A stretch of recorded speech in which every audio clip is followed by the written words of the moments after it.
Good afternoon, my fellow Americans. This is the 17th of January, and this is A Quiet Rage. As I promised to you in last week's episode,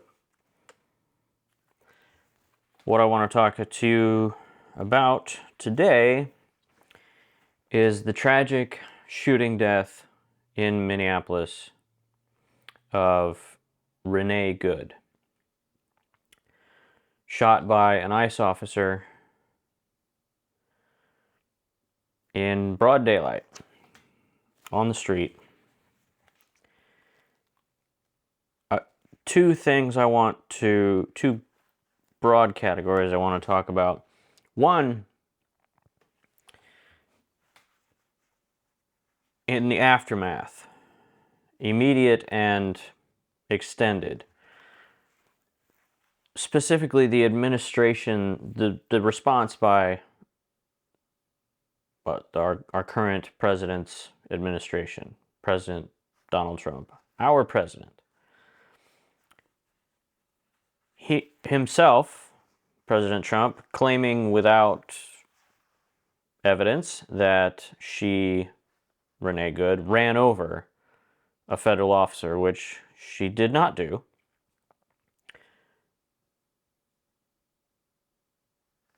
Vice President J.D. Vance claiming that she was shot through the windshield. One shot went through the windshield. The second and third shots went through the open window as she drove past. We'll come back to that. These are two people blatantly lying and making no effort whatsoever to correct those lies. Yeah, politicians lie all the time. But usually, politicians will at least have most politicians will at least have the respect to make their lies believable, not lie about something we can see with our own eyes, but, lie about things of which there are photographs and video, but, this is the Trump administration. Lying is what they do. And then Kristi Noem claiming that this was an act of domestic terrorism without any sort of evidence. In the video, right before the incident, at the beginning of the incident,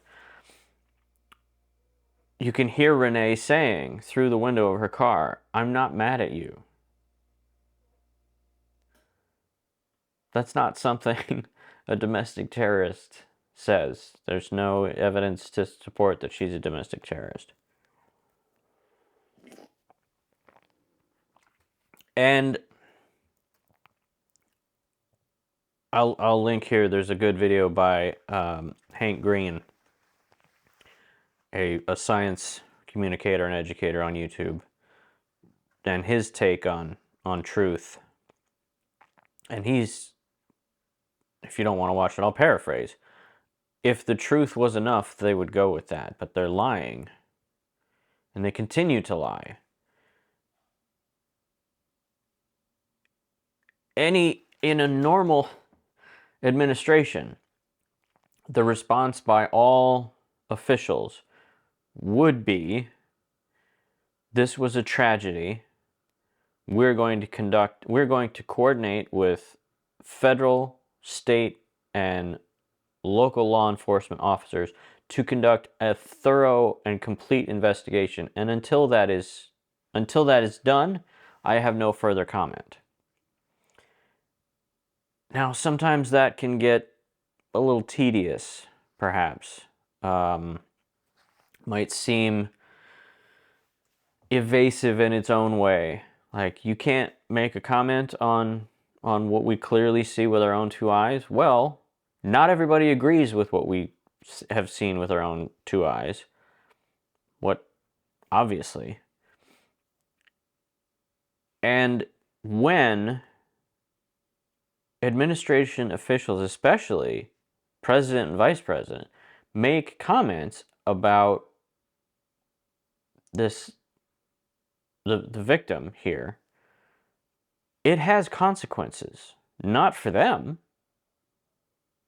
but for her family, her loved ones. She has a 6-year-old son whose school in Minneapolis has had to go to online classes lately. I'll link an article about it in the comments, so you can see for yourself. People, right-wing nut jobs, emboldened by the president's, vice president's, and others' comments, are making threats to a school where little kids go to learn. And whether you agree with what they're learning while they are there, I think we can all agree that the children and their teachers ought to be physically safe at school. If you disagree with what they are teaching, there are legal, responsible ways to combat that, to try and change that. But if someone wants to send their child to a school that has a social justice heading for their moral compass, as this one apparently does, that's their business.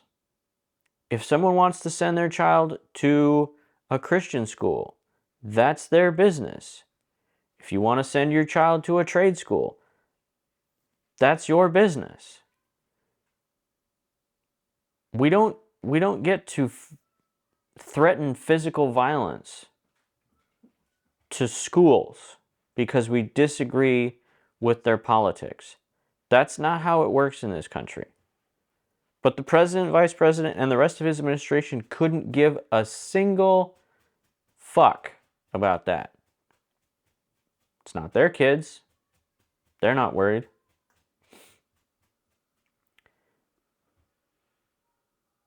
I've spoken before about the responsibility of people in, especially high elected officials. You have a responsibility to use rhetoric that purposely tries to bring the temperature down. Nobody in the Trump administration is doing that right now. Not one single person is calling for cooler heads in the Trump administration. Governor Walz is. The mayor of Minneapolis is.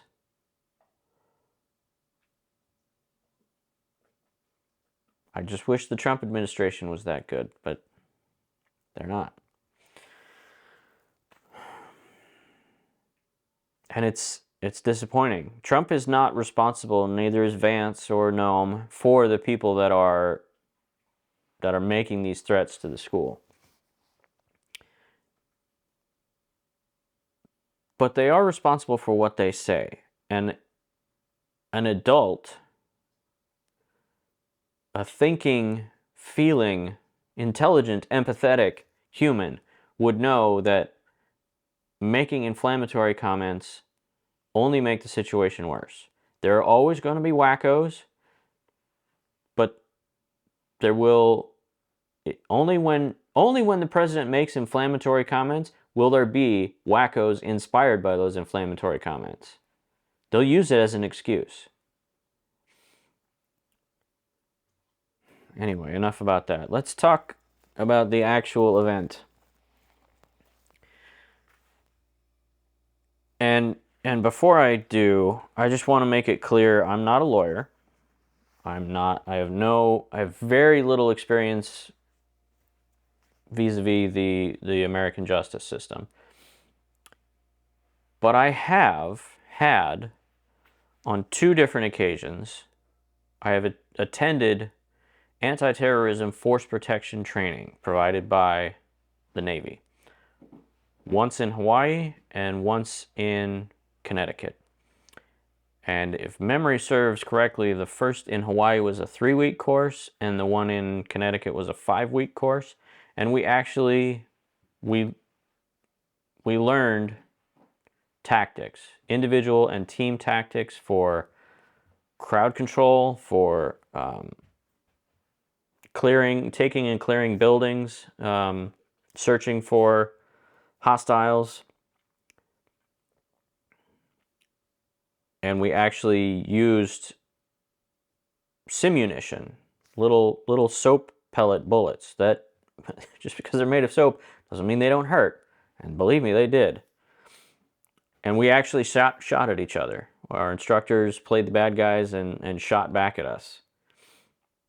So I have a fair bit of training, and the course that I took in Connecticut was very similar. One major difference was that we actually, this course taught us baton tactics and pepper spray tactics. So I have some experience in this. I have just about as much experience and training as a DHS or an ICE agent gets nowadays, the 47 days of training that they get. If you count up the 3 weeks in one course, the 5 weeks in another, a couple of day courses here and there on different submarines, all the online training I had to do, I've got about as much training as they do. And by the way, the Trump administration has confirmed that the training for an ICE agent, their training pipeline has been shortened. Whether it's actually 47 days or not is unclear. But one of the things that they did on purpose was they removed Spanish language training from ICE agents, or initial pipeline, which, I don't know, seems like a mistake to me, doesn't it?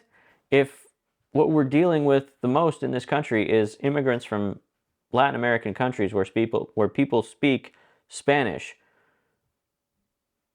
wouldn't you want your ICE agents to have rudimentary Spanish speaking abilities? Just seems logical to me, but what do I know? Anyway, so I'm not a lawyer. Neither am I a law enforcement officer. But I have training in this area. And there are some things I don't need training to tell. The officer who shot Renee Good,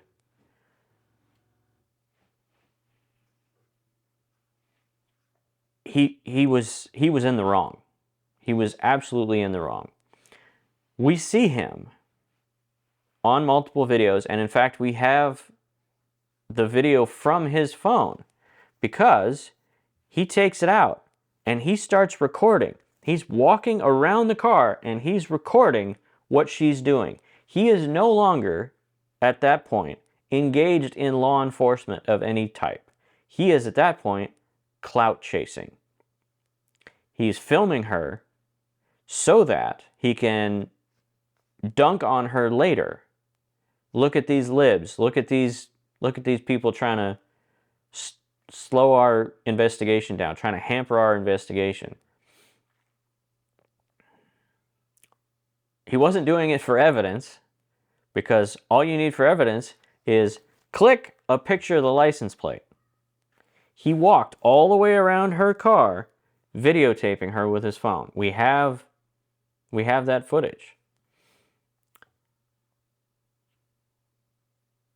If you're texting and driving and you run somebody over, you are at the very least guilty of negligent homicide, because it is unlawful to text and operate a motor vehicle at the same time. So it stands to reason, doesn't it, that it would be illegal to operate a fucking firearm and a phone, a camera phone, at the same time.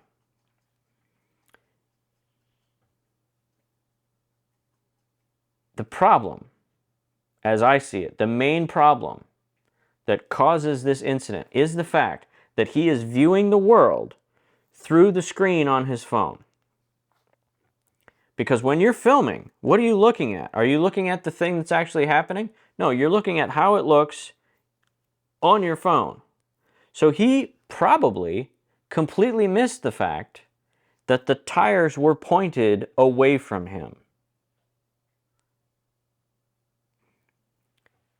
And he continues filming while he shoots her. And then as she drives away, as she speeds away, which, by the way, if she wanted to hurt him, she would have applied as much pressure to the gas driving away and hitting the vehicle that she ultimately runs into. That she, instead of speeding away, she would have sped towards him. She didn't do that. Anyway.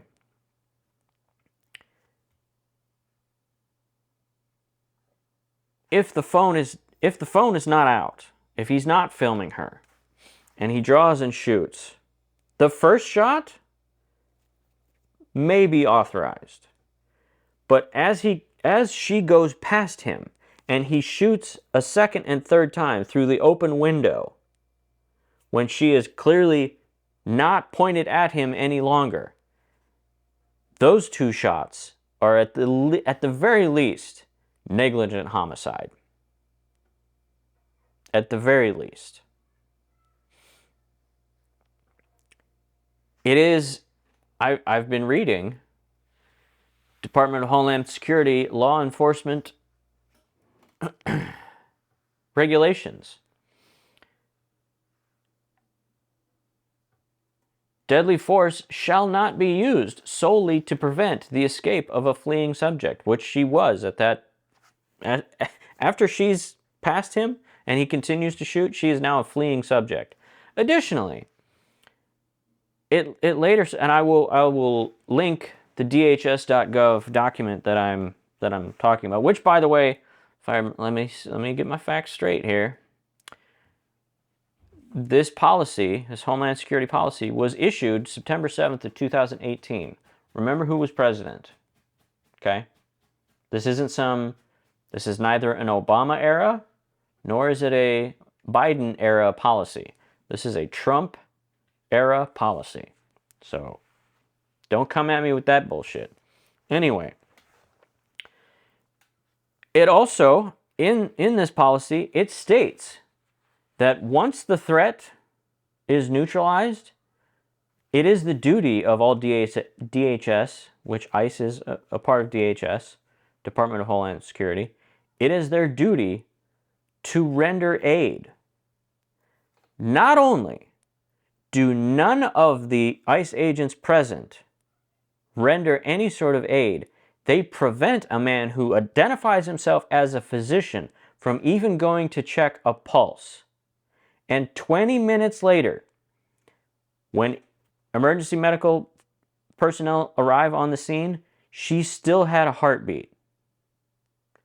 She could still be alive. She could have survived if aid had been rendered in time.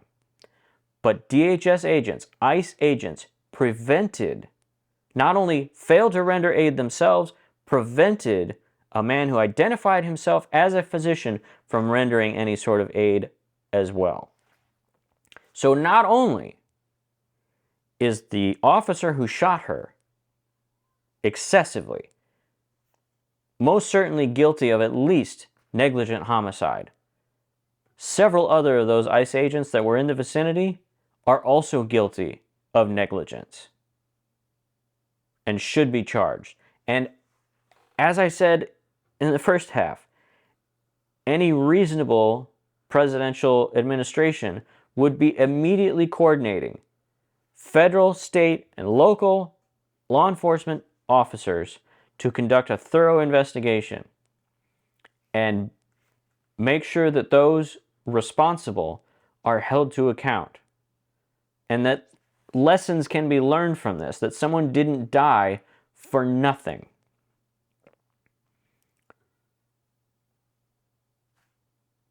Not only do they not render aid, they prevent someone else from rendering aid, and then all those officers flee the scene. No one stays to take statements. Nothing of the sort. They flee the scene. If they feared for their own safety, they've got guns. They've already established that. Consolidate and set up a perimeter and wait for other law enforcement to arrive. You don't flee the scene.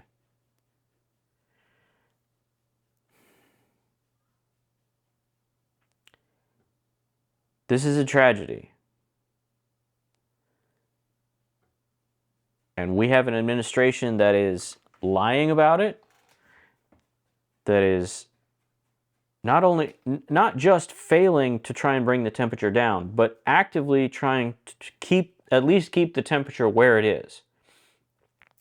No attempt whatsoever is being made to understand or to learn from this horrible, tragic situation. And I think it is worth mentioning that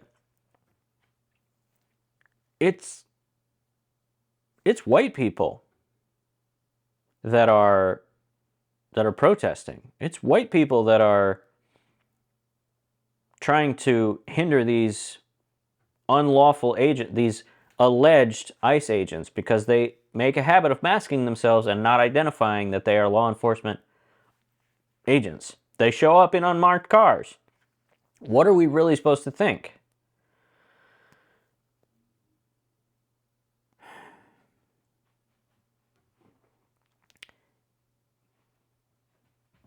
No attempt to learn from this situation is happening at all. And I don't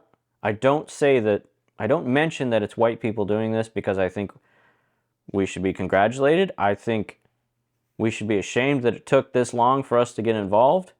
But my point is, it's not immigrants. It's not recent immigrants to this country that are protesting. It's people like myself. I'm a third, fourth generation, depending on which grandparent you look at. Second, third, fourth generation immigrant to this country. It's not brown people saying you should let all of our cousins come across no matter what. This is America. This is all of us. This is white people finally doing what we should have been doing a long time ago, standing up. And we, people with my skin color, we don't want America saved just for us. America is supposed to be available to anyone.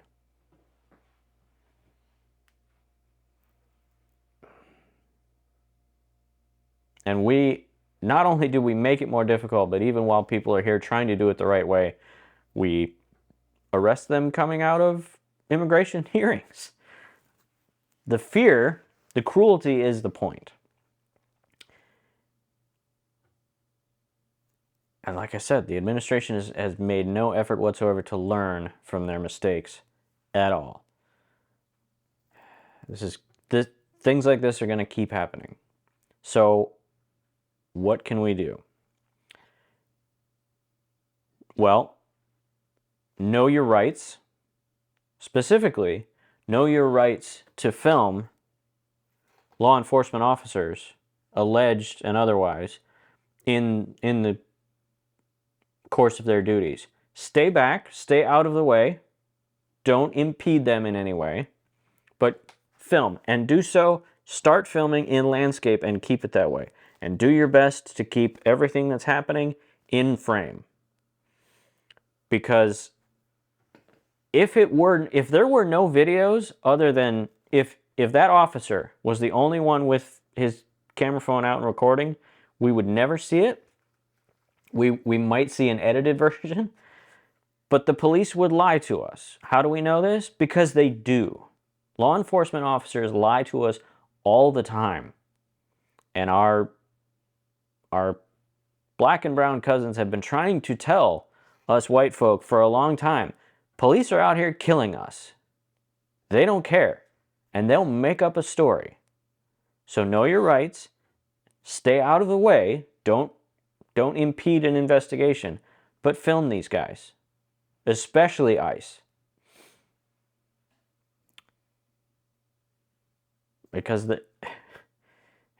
the only way that any sort of justice, any sort of reform is going to happen is if we keep providing evidence of their malfeasance. That's the only thing that's going to work. Because they're just going to lie about it and protect their own. Because the Supreme Court of the United States determined law enforcement officers do not have a duty to protect the citizens. They don't. So they won't. They'll protect themselves. They'll protect each other. They're not here to protect us.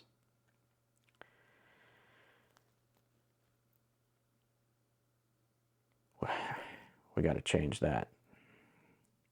That's long. We got a lot to do before we can get to that. Anyway, that's all I have for you today. So, if like me, you understand that an administration's responsibility is to bring the temperature down, not keep it where it is or raise it, and that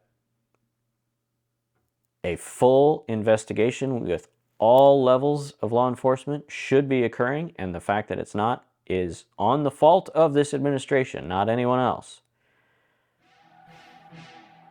then keep your powder dry and keep your quiet rage. Good night, my fellow Americans.